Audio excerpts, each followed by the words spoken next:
Bueno, buenos días a todos. Primero quiero iniciar agradeciéndoles por la oportunidad que ustedes como congregación me permiten de poder ausentarme al menos por un fin de semana y fui, como ustedes saben, muchos de ustedes conocen, a terminar las clases. Estoy haciendo unas clases que se terminaron en enero. Ya, se acabó. Ya eso fue todo. Estoy haciendo un doctorado ahí con la iglesia en Grace, con el Master Seminary, pero ya es todo. Todavía queda una parte, todavía tengo que escribir una tesis o un proyecto de predicación, y al final he decidido que quiero hacer un proyecto de predicación. Creo que nos puede ayudar a todos, no solamente a mí, sino a ustedes. Me puede hacer un mejor predicador y ustedes pueden ayudarme con esto. Yo les voy a contar un poco más de detalles acerca de esto, no quiero dar todos los detalles, pero creo que como congregación nos podemos involucrar en eso y hacerlo todos juntos. Además quería decirles que de Grace les mandan muchos saludos. De Grace pues conocen a muchos de ustedes, y comentarles que viene un grupo de Grace, viene tal vez en la primera semana de junio o la primera y segunda semana de junio de este año. Viene a ministrar al lado de nosotros, y también hay algunas ideas. Vamos a hacer algo de evangelismo y vamos a hacer algunas otras cosas que también les voy a ir contando un poco más adelante, pero basta ya de anuncios. Oremos para iniciar nuestra predicación. Dios, hoy venimos a ti a rogarte, a suplicarte que nos permitas conocerte mejor. Ayúdanos por medio de la predicación a saber quién eres tú y qué es lo que esperas de nosotros, especialmente en este tema tan especial de la oración. Libéranos, Señor, de los errores que tenemos en nuestro entendimiento acerca de ti, acerca de tu palabra, y llénanos de tu verdad en vez de las cosas que tenemos en este momento. Llenas nuestro ser de las cosas de este mundo. Danos claridad, entendimiento, danos corrección, Señor. Prepáranos para toda buena obra, y esa es nuestra oración en este día, en el nombre de Jesús. Ahora les invito a que abran sus Biblias a Mateo.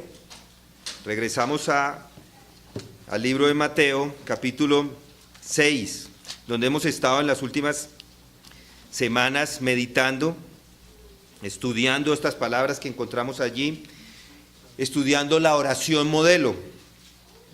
Nos encontramos todavía en la oración modelo. Creo que hemos hecho tal vez unos 10 sermones en la oración modelo. Nunca pensé que iban a ser tantos, pero ahí seguimos, y ahí vamos a seguir hasta que lo tengamos todos claro.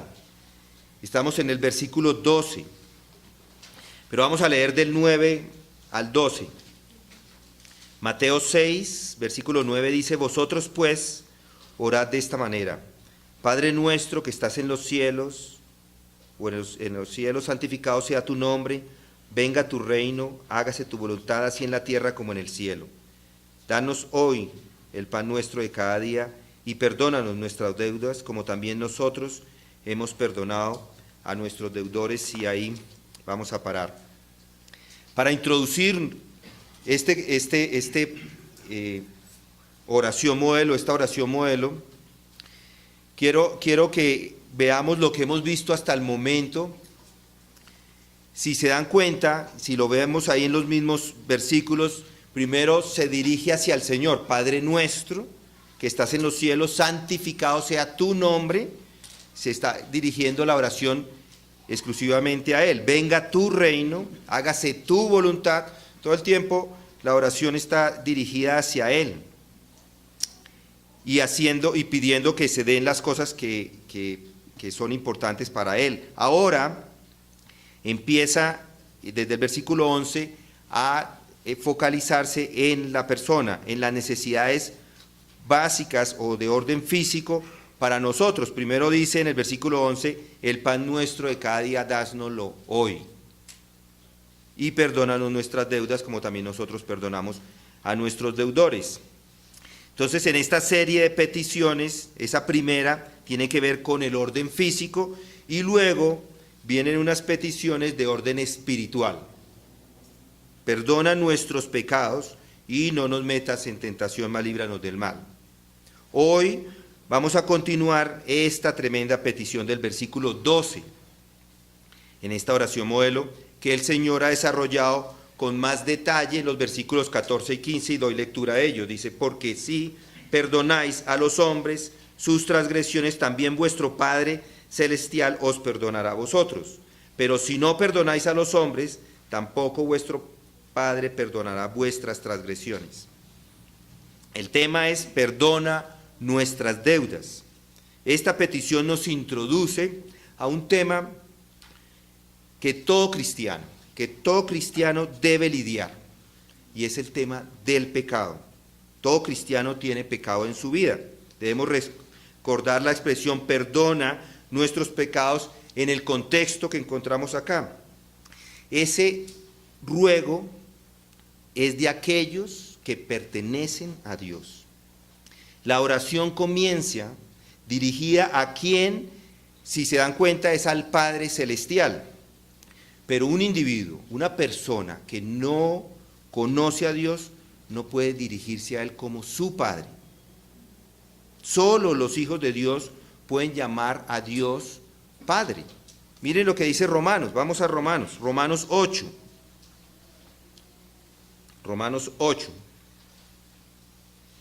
En Romanos 8, versículo 14, Romanos 8, 14 dice, porque todos los que son guiados por el Espíritu de Dios, los tales son hijos de Dios.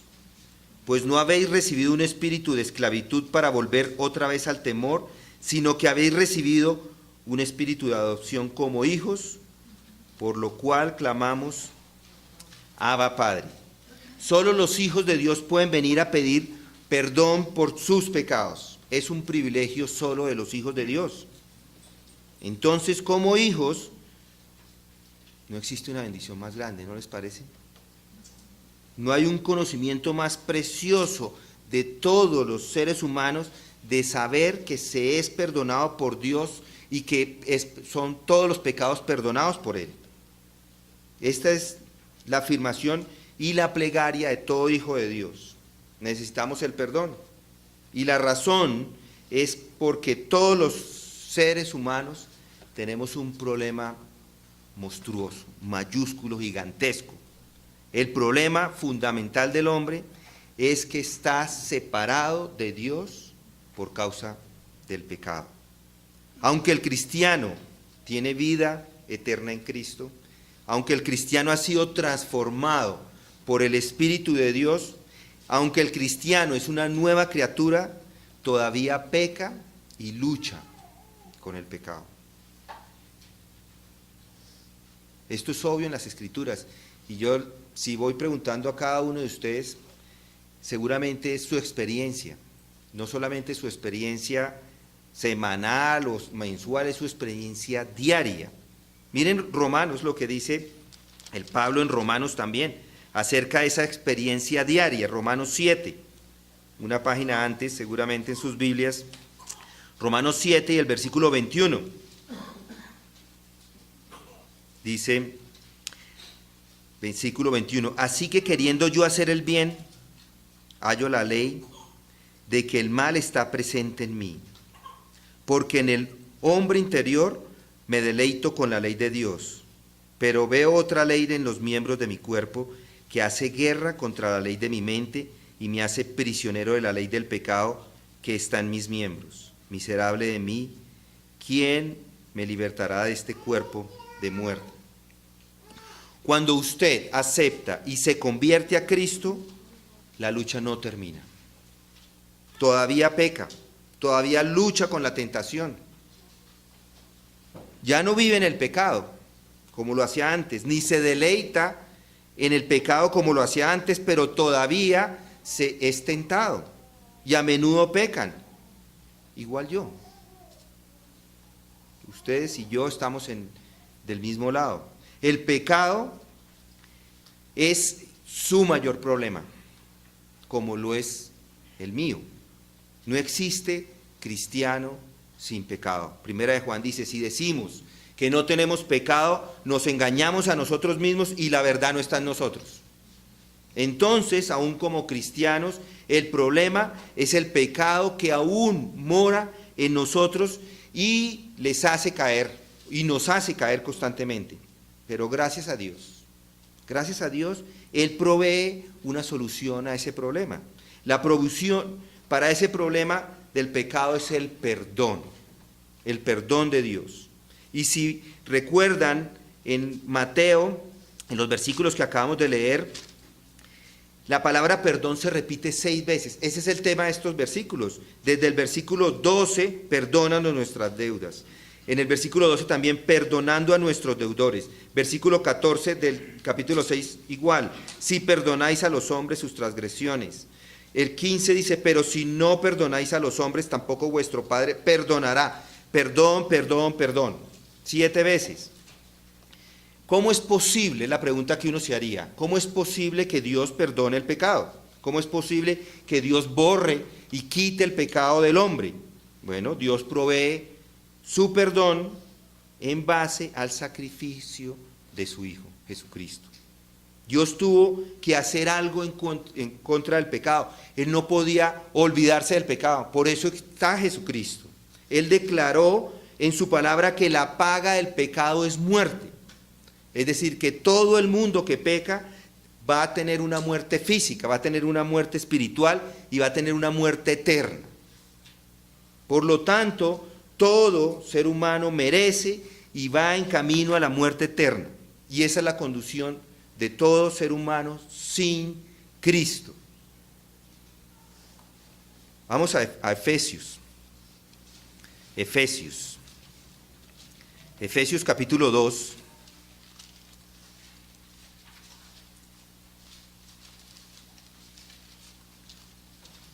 En Efesios 2,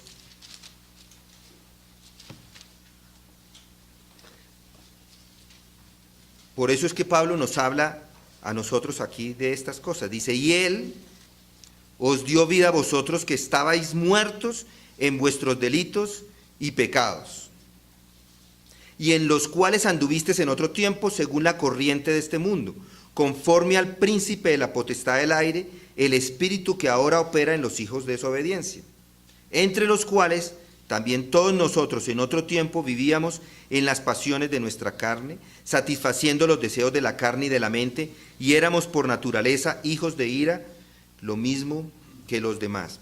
Esa era la condición antes de ser salvos, muertos en los delitos, sin pecados y en camino al infierno. Pero algo sucedió. Miren el versículo 4. Pero Dios, que es rico en misericordia, por causa del gran amor con que nos amó, aun cuando estábamos muertos en nuestros delitos, nos dio vida juntamente con Cristo. Por gracia habéis sido salvados. Cristo pagó el precio de su salvación. Él pagó el precio y les concedió el perdón eterno, así como a mí. Miremos en Romanos, Romanos 4. Hoy vamos a estar yendo para aquí y para allá, pero tengan paciencia conmigo que les quiero demostrar. 4:25.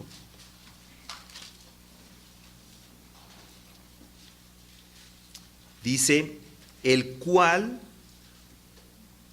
hablando de Jesucristo, fue entregado por causa de nuestras transgresiones y resucitado para nuestra justificación.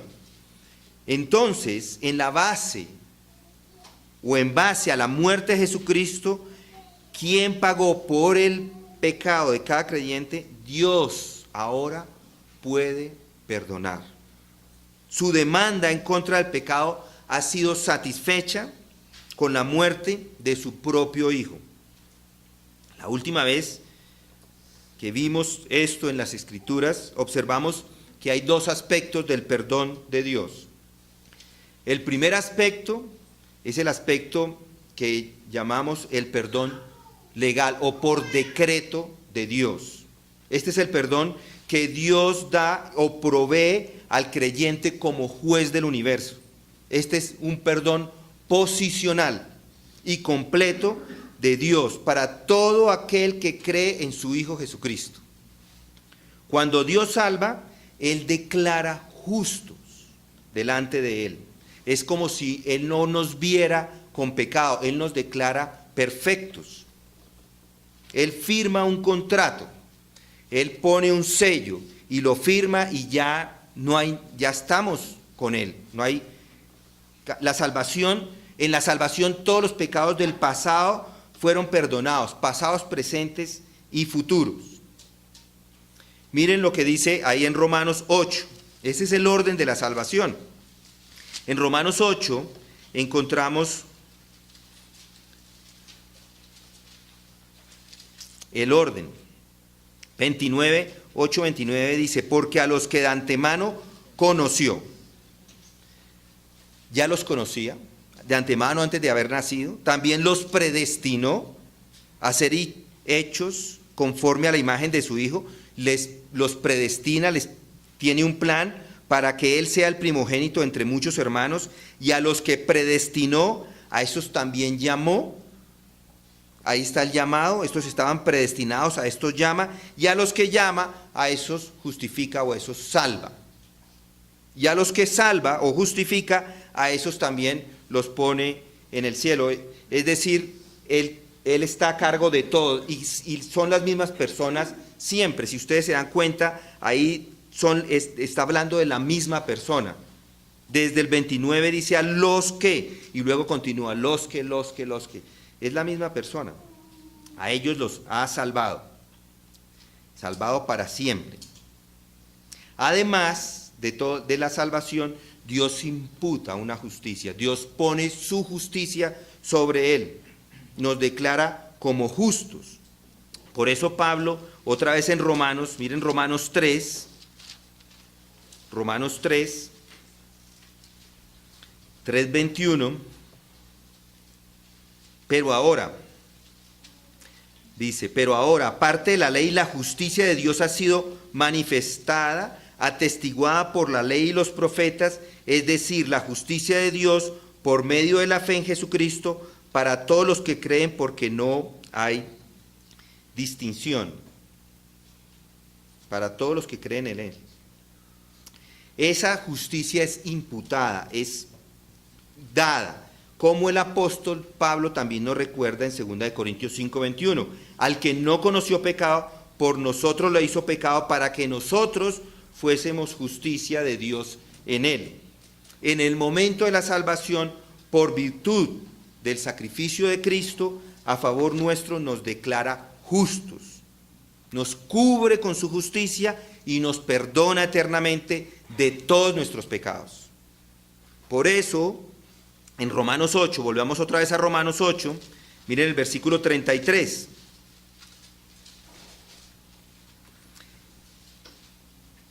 ¿Quién acusará a los escogidos de Dios? Dios es el que justifica, ya nadie puede acusar. Miren el 34, ¿quién es el que condena? Cristo Jesús es el que murió, sí, aún más, el que resucitó, el que además está a la diestra de Dios, el que también intercede por nosotros.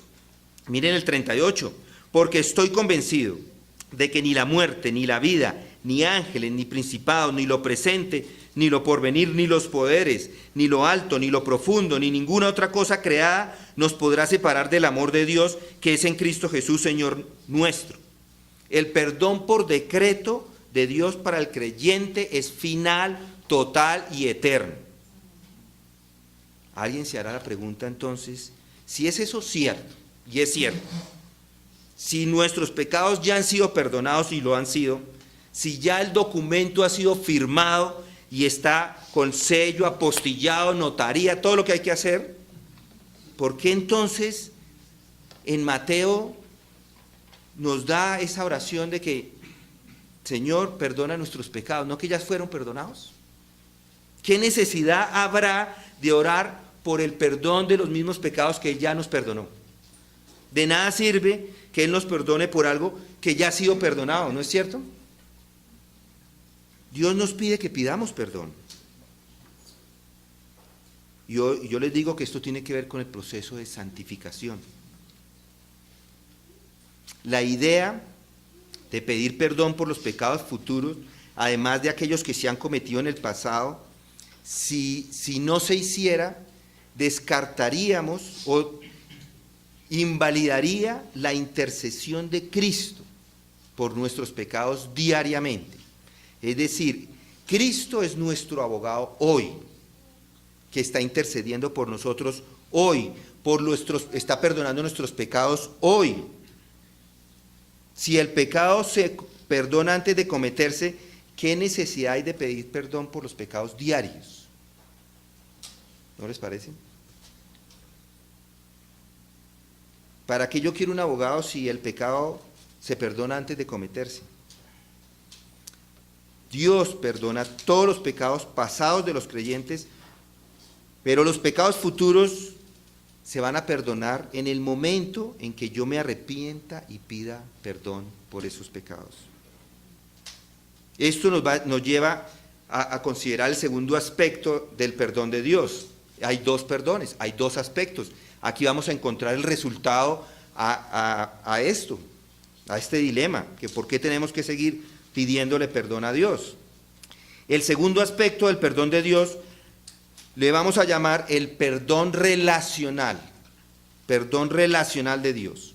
El perdón por decreto tiene que ver con la paga del pecado, que es muerte, y si no fuera por Dios estaríamos condenados eternamente. Pero por la fe en Jesucristo como Salvador, nos libra de esta condenación, nos perdona. Ahora, el perdón relacional de Dios tiene que ver con nuestra relación con Él como Padre amoroso. Cuando ustedes, como hijos de Dios, pecan contra Él, algo sucede en esa relación.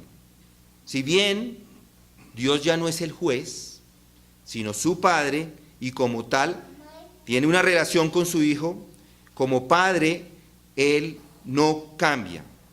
Cuando pecamos, nuestra relación de intimidad y comunión con Él se interrumpe. En este caso, nos encontramos perdidos.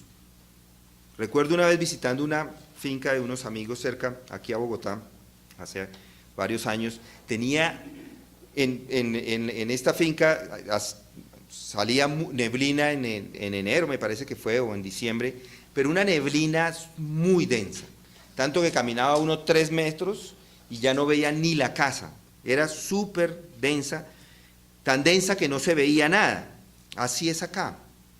El pecado y la culpa es como esa densa neblina que no permite tener el acceso a Dios. Jeremías en Lamentaciones dice que ni las oraciones llegan a Él. Dice, te cubriste de nube para que no pasase la oración nuestra. Hay un sentido de lejanía de Dios.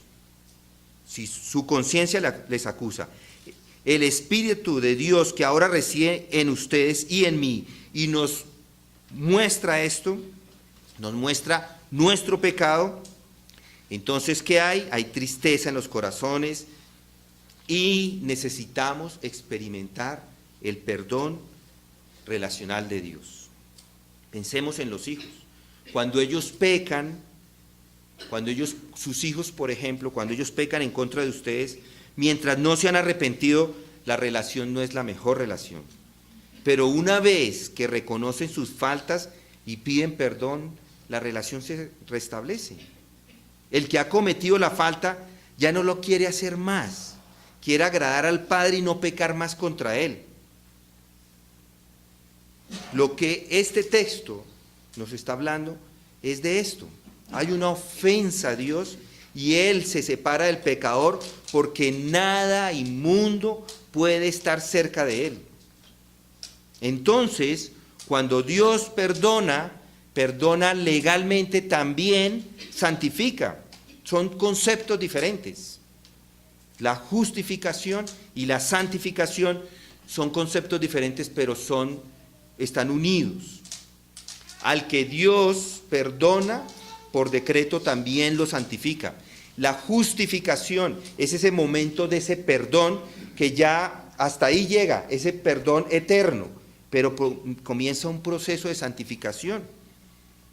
El Señor nos está enseñando con esta oración que Él nos perdona nuestros pecados diariamente. Miren lo que sucede en el Salmo 51. Salmo 51. Si recuerdan el Salmo 51, el salmista, que es David,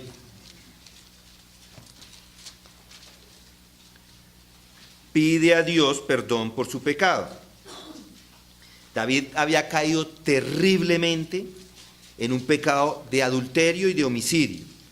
Pero David era un hombre redimido. David era posicionalmente justo delante de Dios. Era declarado justo por decreto, por su fe, a pesar de su pecado. Noten lo que dice en su plegaria y en su confesión. Miren el versículo 11. 51:11. No me eches de tu presencia y no quites de mí tu Santo Espíritu. David no está diciendo que eso ha sucedido en su vida. La presencia de Dios todavía está con él. El Espíritu de Dios está en su vida. Él era un hombre redimido y expresa en esta oración el deseo y el ruego en su corazón.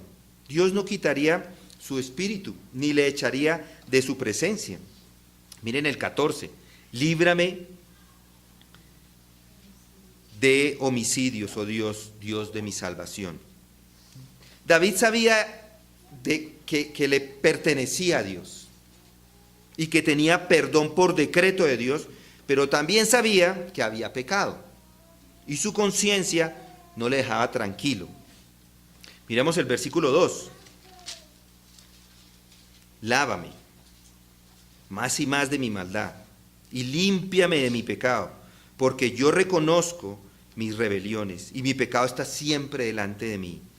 Contra ti solo he pecado y he hecho lo malo delante de tus ojos.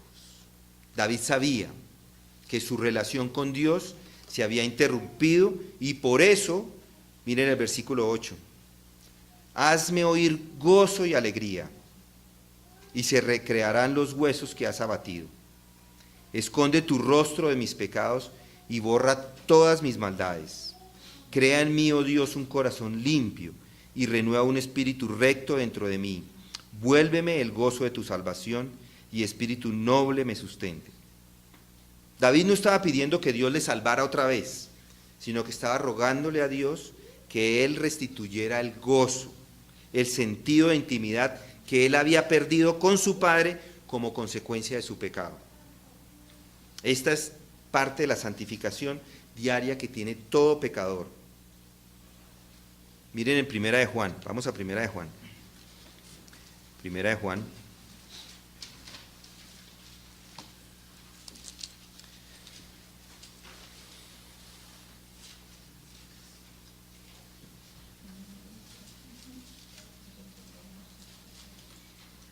Lo que existía o lo que era desde el principio, lo que hemos oído.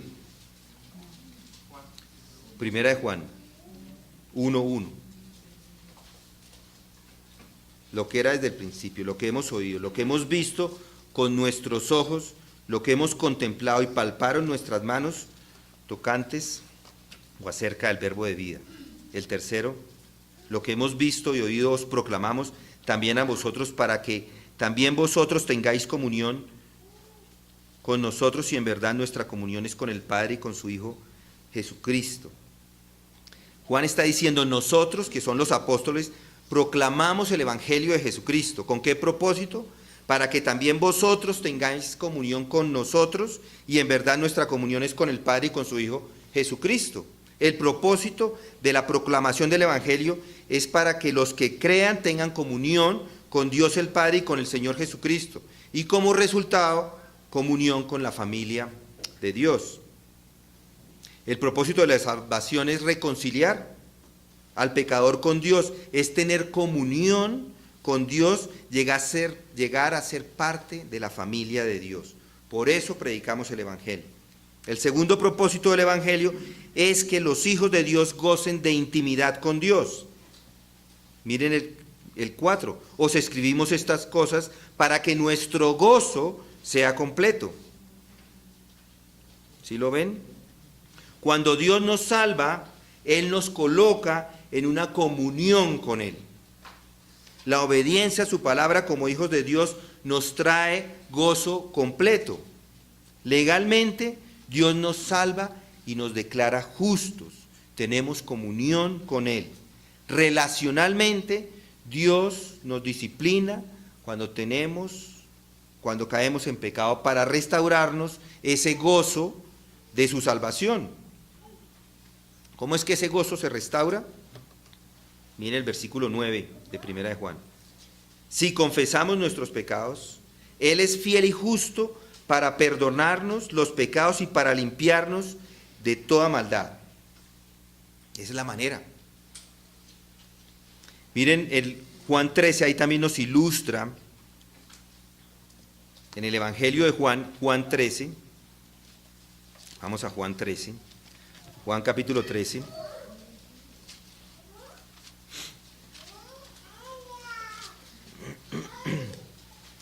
Aquí nos ilustra también Juan la diferencia entre el perdón por decreto que un creyente recibe en el momento de la salvación y el perdón relacional que el mismo creyente necesita y recibe cotidianamente cuando se contamina con el pecado.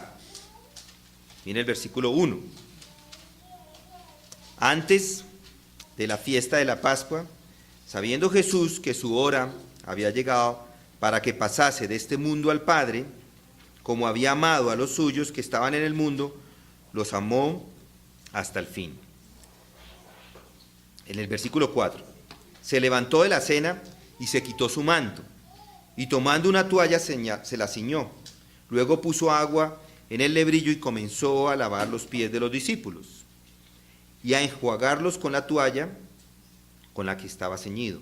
Entonces vino a Simón Pedro, y Pedro le dijo: Señor, ¿tú me lavas los pies? Versículo 7. Respondió Jesús y le dijo: lo que yo hago, tú no lo comprendes ahora, mas lo entenderás después. Pedro le dijo: no me lavarás los pies jamás. Jesús le respondió: si no te lavare, no tendrás parte conmigo. Le dijo Simón Pedro: Señor, no solo mis pies, sino también las manos y la cabeza. Él quería todo.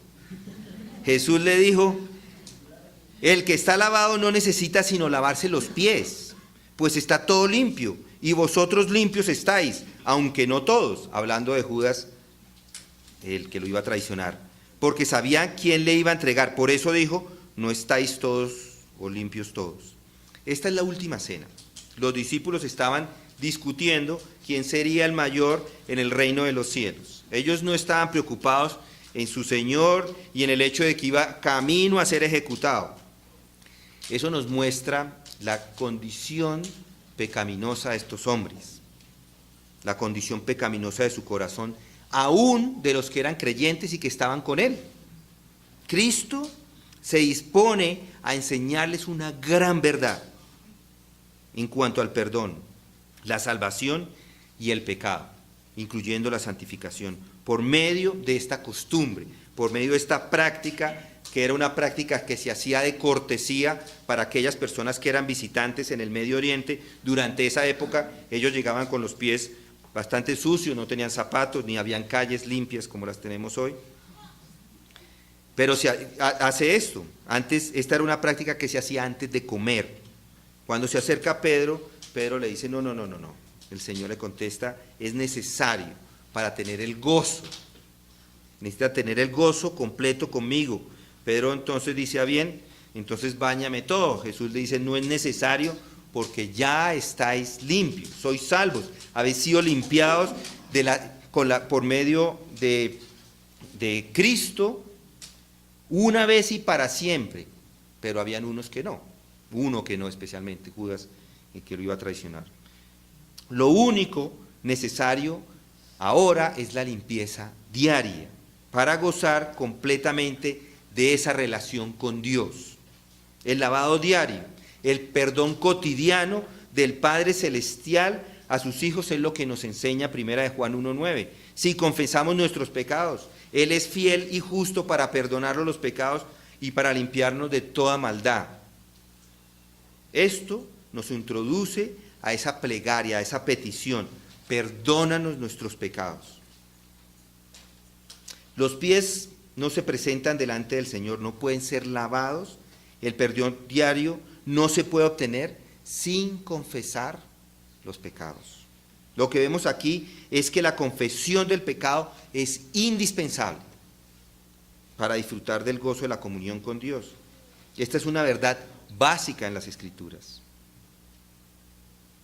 El que encubre sus pecados no prosperará, dice Proverbios 28:13. Mas el que los confiesa y se aparta alcanzará misericordia. Dios se deleita en perdonar. Dios desea perdonar a sus hijos cada vez que estos pecan contra Él. Dios desea que nuestro gozo en Él sea completo, pero es imposible si no confesamos nuestros pecados. Él confiesa sus pecados, reconoce sus pecados. Algunos piensan y aún enseñan que ya que Dios ha perdonado todos nuestros pecados en Cristo Jesús, no es necesario confesar nuestros pecados, pero están errados. Hay que confesar nuestros pecados diariamente. El que piensa esto no tiene un entendimiento claro y completo de lo que la Biblia enseña acerca del perdón de Dios. Un hijo de Dios, consciente de quién es Dios y consciente de su propio pecado, consciente de lo que Dios hizo por medio de la obra de Jesucristo en la cruz, es un creyente que vive arrepentido y en confesión permanente. Hay un libro que escribieron, o alguien puso las oraciones de los puritanos. Algunos han escuchado ustedes estos hombres o ministros, pastores puritanos que salieron y se les nombró así, se les llamó así o se les denominó así como puritanos en tiempos de persecución en Europa y llegaron a América. Pero ellos escribieron, eran personas muy piadosas y escribieron oraciones. Voy a leerles la confesión de uno de ellos, es la confesión de un ministro, una persona que estaba encargada de la predicación. Si él, que era una persona muy pura en todo su actuar, era el ministro, no era ni siquiera cualquier persona, era la persona que estaba ministrando, miren la oración que hace, dice: oh Dios, sé que a menudo llevo a cabo tu obra sin tu poder, y peco por mi servicio muerto, frío y ciego, mi falta de luz interior, amor y deleite, mi mente, corazón y lengua que se mueven sin tu ayuda. Veo pecado en mi corazón cuando busco la aprobación de los demás. Mi vileza es convertir la opinión de los hombres en mi norma, cuando debería ver qué bien he hecho y darte a ti la gloria, considerar qué pecado he cometido y lamentarme por ello. Engaño al predicar y orar y despertar los sentimientos espirituales de los demás a fin de granjearme sus elogios, mientras que mi norma diaria debería ser considerarme a mí mismo más vil que ningún otro de mis propios ojos. Pero tú manifiestas tu poder por medio de mi fragilidad, de manera que cuando más débil soy, más preparado estoy para que me utilices, porque tú levantas un tabernáculo de gracia en mi debilidad. Ayúdame a regocijarme de mis flaquezas y alabarte y reconocer mis defectos ante los demás y no sentirme descorazonado por ellos, para que vean tu gloria más claramente. Enséñame que debo obrar por medio de un poder sobrenatural, mediante el cual puedo acometer cosas que sobrepasan mis fuerzas y soportar males que lo superan, obrando por Cristo en todo y tener ese poder superior que me ayude. Hazme aprender de Pablo, cuya presencia era débil, su debilidad era grande y su palabra menospreciable, pero tú le consideraste fiel y bendecido. Señor, permíteme apoyarme en ti, tal como él hizo, y ver que mi ministerio te pertenece. Cada vez que confesamos nuestros pecados, encontramos en Dios a un Padre listo y deseoso de perdonarnos. Pablo nos dice que Él es el Padre de misericordias y Dios de toda consolación. Entonces,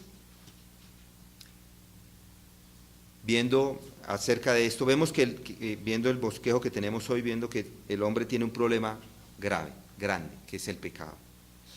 Que hay una provisión que es el perdón. Y que ahora cerramos con la plegaria, y es que confesemos nuestros pecados. El principio detrás de esta plegaria es: no podemos recibir o experimentar el perdón relacional de Dios a menos que confesemos nuestros pecados. Hermanos, si no confiesa sus pecados, si atesora amargura en su corazón por cosas que le han sucedido, si disfruta lo que Dios prohíbe, algunos así lo hacen, lecturas que no están, ni siquiera, o lugares en el internet que no debe mirar y lo disfruta, si no admite delante de Dios su transgresión y pecado, si no viene a Él y le dice: Padre, esto es pecado, es una transgresión a tu ley y es una ofensa a tu santidad, es rebelión en contra de tu voluntad para mi vida como tu hijo, Padre, perdóname, me arrepiento. Si no hace esto, cuando está consciente de pecado, no puede experimentar el perdón de Dios en su vida y no puede disfrutar del gozo completo de su salvación. ¿Y saben qué sucede? Un creyente que no confiesa su pecado se encuentra, oigan esto, bajo disciplina de Dios, que es el autor de Hebreos, que dice: porque el Señor al que ama disciplina y azota a todo al que recibe por hijo. Él es disciplina para su bien, para que participe de su santidad. Al presente ninguna disciplina parece ser causa de gozo, sino de tristeza. Es posible estar perdonado por decreto, ser considerado justo delante de Dios y en camino al cielo, y vivir sin gozo de salvación porque no hay confesión de pecado en su vida. Eso es una posibilidad.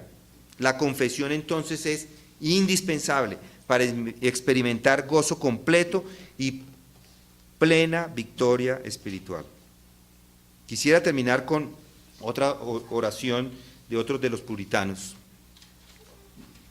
acerca de la confesión.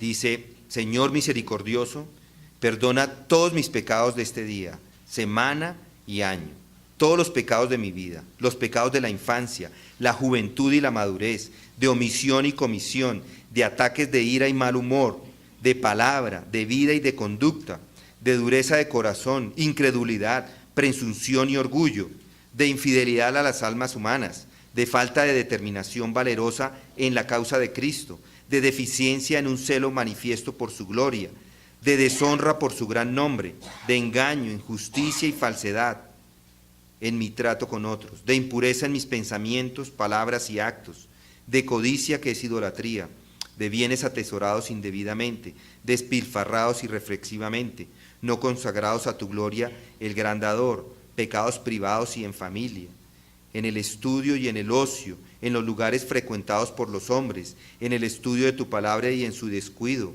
en la oración pronunciada irreverentemente o fríamente aplazada, en el tiempo malgastado, en ceder a las argucias de Satanás, en abrir mi corazón a sus tentaciones, en mi actitud no vigilante cuando sé que anda cerca, en apagar el Espíritu Santo, pecados contra la luz y el conocimiento, contra la conciencia y los límites de tu espíritu, contra la ley del amor eterno. Perdona todos mis pecados conocidos y desconocidos, conscientes o inconscientes, confesados o no confesados, recordados u olvidados. Buen Señor, escúchame y al escucharme, perdóname. ¿Qué oración? ¿No deberíamos todos orar así?